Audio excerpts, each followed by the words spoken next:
Are you, or maybe a loved one, a family member, somebody that you're very close with, leaving your dreams on the table? Insofar as your money is concerned, or maybe the travel you'd like to do, or relationships that you want to develop, or the health that you really, truly want to enjoy, or maybe even your love affair. You're missing it. The dream has escaped you. How would you like to know a formula that's as exact as mathematics on how to get what you want?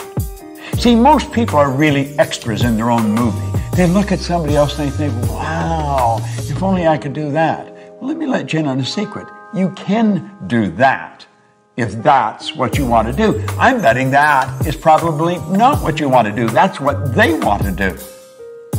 And you know something? If they're doing what they want, you can do what you want, and I can do what I want. See, we're all working with the same mental faculties. We're all working with the same power, and we're all working with the same laws. So it's a matter of understanding how to set and how to achieve goals. Have you ever been really ready to do something and you were scared stiff, and so you backed away and left it back on the table? I know I've been like that. I know a lot of people are like that. Well, if you've done that in the past, or a loved one, you can share this with them. And I would suggest that you do invite some friends in and share this with them. And then sit around as a group and openly and very transparently discuss these hang-ups that we've got, because we've all got them. You're not the only one with them. Now let's stop and think about goals. You know, Thoreau was quite a guy. He said, if a person will advance confidently in the direction of their dream and just endeavor, in other words, you only have to give it your best shot, endeavor to live the life that you've imagined. You know what's going to happen? He said, you'll meet with success and you'll think, I did it. I actually did it. I reached the goal. Do you know the beautiful part about working with goal setting and goal achieving with the right rules by law? That's exactly what happens. You reach the goal and you're motoring at such a speed and having so much fun, you get past it before you realize you've already done it. You're probably off to the next one. Do you know what it is? It's a habitual way to live a creative life that's fulfilling, that really leaves you inside like you've got something. Now, I refer to the system that we use in the Proctor Gallagher Institute. I refer to it as the ABC of goals. Now, you'd say, well, this looks pretty elementary. Well, I'm going to let you in on a secret. It is very elementary. It's just that most people never really learn it. Now, I'm going to talk about the A level of goals as doing things you already know how to do. I had a young guy come up to me one time in a seminar, and he asked me if I'd talk to him about his goal. And I said, sure, what's your goal? He said, I want to get a new car. I said, okay. What kind of a car do you want? He said, I want a new Pontiac. I said, I see. I said, what are you driving now? He said, a Pontiac. Now, you know, some little guard stuff would jump up in my mind. And I said, how old is your car? And he says, it's 4 years old. Well, I said, it's probably time you got another car anyway. You know? I said, how long have you had it? And he said, 4 years. So I said, now, let me get this straight. You have known for 4 years how to get a new car. Yeah? Well, I said, then that wouldn't constitute a goal. Now, that doesn't mean you don't get a new car and you don't get a new Pontiac. You can get a Cadillac if you want. You can get a Maserati if that's what you really want. And you should get a car. But you've known for 4 years how to get a car. You see, the beautiful part about goals and understanding it is goals are not to get. Goals is not, you don't set goals for acquisition. You set goals to grow. You set goals to reach inside and stretch and go where you've never been. You set goals to take you to a place you've never gone before. And you grow as a human being, and you know something, you never go back. So A-type goals, forget it. Now let me let you in on a little secret. I'll caution you. Probably all the people you mix with deal with A-type goals. Now, why do I say that? Because we're attracted to people that are on the same frequency as us, that are in harmony with us. We talk about the same things, we like about the same things. So when you go for that new goal that's beyond the A-type goal, they're not going to support you. It's not that they don't love you. It's not that they don't want you to win. They don't want you to leave. That's right. They don't want you to leave. And you're going to leave. You're going to raise your consciousness, and you're just automatically going to attract a whole new world into your life. So where do we go if we don't do A-type goals? Well, you go to a B-type goal. Now, many of the people that really think they're shooters, they're really making it happen, they're going after B-type goals, and this really doesn't cut it. It really doesn't cut it. You know how I said in paradigms you got all this knowledge, but you're not using it? Well, that's true in the B-type goals too. See, the person that's after the B-type goal, they pay attention to what's going on in their life. They know how much money they've got in the bank. They know how much is coming in. And they're pretty accurate when they survey their world. I'm talking about their material world and their social world of, him and her and it and them, the people that they could go to for support. And they've got to have a plan. The plan has to be right on the money.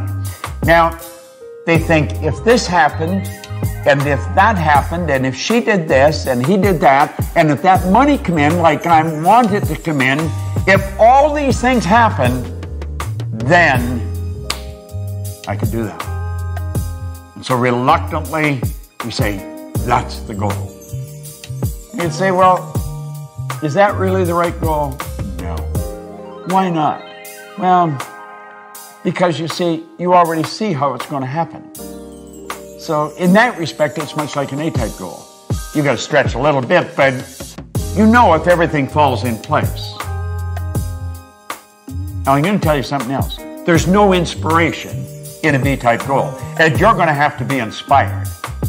But you don't get inspired going after a B-type goal, and your old buddies, the A-type people that you're always with, they're not going to support you because they don't want you to leave. So we got no support, and we've got no inspiration. Now, what's the next? The next is a C-type goal. See, the C-type goal, that's what I really want. When you sit and you daydream, you may have a couple of drinks in your mind, woo, and you're off on a trip somewhere. If only we could do that. If only we could do. And you're fantasizing. But you see, there's a problem with fantasizing. You have been told you don't fantasize. That's not being realistic. It's totally illogical to think that you can do that.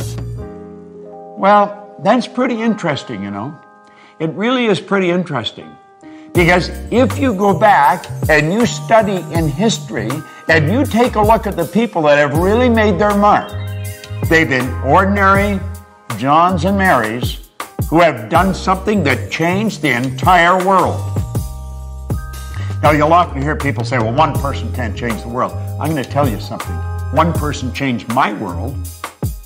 And I'll lay you odds, you get locked into this and you share it, and they're going to say you've changed their world. See, we've got to be able to get beyond that barrier of logic. We've got to break through that paradigm. That line that separates us from what we want? It's a paradigm. That's all it is.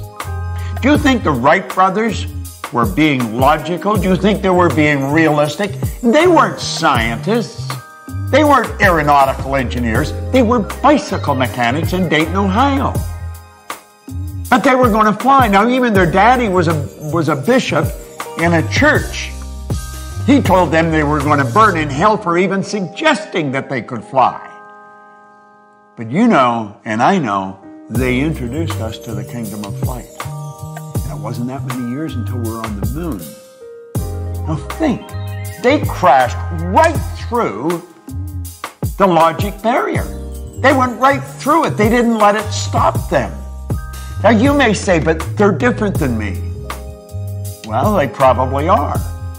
They didn't leave their dreams on the table, and you may be leaving your dreams on the table. Get them off the table. Get them back in your mind. Fall in love with them. Plant them in your heart. What did Solomon say? As a person thinketh in their heart. You've got to get emotionally involved with this. How does a guy like me, no formal education, no business experience, earn millions of dollars, build a business that operates all over the world? I do it because I don't let logic stop me. I'm not afraid of losing. Now think, what do you really want? Go lay under a tree somewhere. Don't even talk to anybody. Let your mind wander. Let it take off. Go to the land of imagination. Think about it. Let your mind wander. Go right through the terror barrier that we call logic. I'm going to teach you something about the terror barrier later, but I want you to stop and think of what you want. I had the very good fortune of working with Sir Edmund Hillary. Now, you might not even know who he is, although he hasn't been gone very long. He is the guy that was the first person to stand on top of the world. He was the very first man to stand on the top of Mount Everest, along with Tenzing Norgay, his Sherpa guide. Do you know the beautiful thing about them, this little side deal? Neither one of them would say who got there first. Tenzing Norgay didn't say. Edmund Hillary didn't say. But they were the first, Hillary and his Sherpa guide. Now, Ed Hillary was a beekeeper from New Zealand. He was a beekeeper down in Auckland, New Zealand. Where did he get the idea that he could do something that has never been done before? People died. There's people encased in ice up there. They're never coming down. They've tried to do this. They've been trying to do this for centuries. Just like the Wright brothers, there's people trying to fly for centuries. But you know the strange thing about it? Ed Hillary went up there in 1951. He failed. He went back in 52. He failed. There was people around him saying, you've got to be out of your mind going back there. You're going to kill yourself. But in 1953, he stood on top of the world. I had the pleasure of working with him on a couple of occasions, and the only difference in Ed Hillary and myself that I could see was in his size. He was a big man. You say, but I'm not like Hillary, and I'm not like the Wright brothers. You're exactly like them. You're exactly like them. There's a spiritual power within you that's perfect. Your spiritual DNA is perfect, and it's forever seeking expression with and through you. That's why you want things. Don't throw your wants. Don't leave your wants on the table. For goodness sake, take a run at it. Go sit down at that table. Get a pad and a pen out and start thinking, what do I really want? I want to be financially independent. That's something all thinking people want. I'm going to tell you something. When you have no money problems, you'll be amazed how much free time you have. You see, in this program, we talk about wants. We're not talking about what we think we can do, and we're not talking about what we've done in the past. We're talking about where we're going, what we're going to do. What do you want? I guarantee you, if you can describe it, if you can see it in your head, you can hold it in your hand. That's exactly the way it works. Napoleon Hill, my mentor, he said anything the mind can conceive and believe it can achieve. Now, you may not believe you can. I guarantee you stick with us and you keep studying what I'm sharing with you, and you'll change your beliefs. See, I found out that was one of the keys in my success. I changed my belief. See, our belief system is based upon our evaluation of something. And frequently, if we reevaluate a situation, our belief about that situation will change. There's a 3-step process for goals, goal setting and achieving. It's fantasy, theory, fact. You've got to build the fantasy. And it's okay to say that it's just a fantasy. That's where everything starts. That's where your clothes started. You probably have synthetic fibers on. We didn't always know how to do that. The building you're in, the air conditioning, the heating system, your cell phone, your computer. The fact that I can shoot this here and you can sit there and watch it. We weren't always able to do this. Somebody fantasized. And then they turned their fantasy into a theory. See, they went from using their imagination and they began to use their reasoning factor, and they started to add thoughts to it. And they started to bring it together. And they started to give it some serious thought. It's like Hillary said, I bet I can get to the top of that mountain. Everybody's saying they're crazy. But they didn't know what he could see. He could see what they couldn't see. The Wright brothers. One was saying to the other, I see it, brother, I see it, I see us up there. And And when they got up, they were only up for 14 seconds. And somebody said, yeah, but their first flight was only 14 seconds. And they said, we not only got up there, but we stayed up there for 14 seconds. See the difference in perception and attitude? Don't listen to anybody else. The only person you want to listen to is somebody that's accomplished more than yourself and know that they're no better than you. Listen to them. Do what they tell you. I know how to win. If you can build the fantasy and you can turn it into theory, I guarantee you it'll turn into a fact. You hold the idea in your mind and it must manifest in form. That is an absolute law. The wealthiest man in the world in 1908 really started this movement that we are talking about today. Andrew Carnegie told Napoleon Hill, he said, any idea that is held in the mind, that's emphasized, that you fall in love with, that's either feared or revered, will begin at once to clothe itself in the most convenient and appropriate form available. Now, I want to share something that a lady come up on an airplane and give to me. She said, your materials really helped me. I want to give you something that's helped me, and it'll probably help you. It's a wonderful quote, and no one gets credit for it. Said, blessed are the humans who look for unseen things that are intuitive, but not yet accepted into the reality of life. The intuitive is the feeling part of you, the part that can see something nobody else can see. You see it in your mind. It's never been accepted into the reality of life by you or any of your friends or relatives or loved ones. But you can see it. You wouldn't be able to see it if you couldn't get it. Blessed are the humans who look for unseen things that are intuitive but not yet accepted into the reality of life. Now listen to what he says. They will be rewarded with knowledge and wisdom and will become the forerunners of the newest sciences on the planet. Do you know something?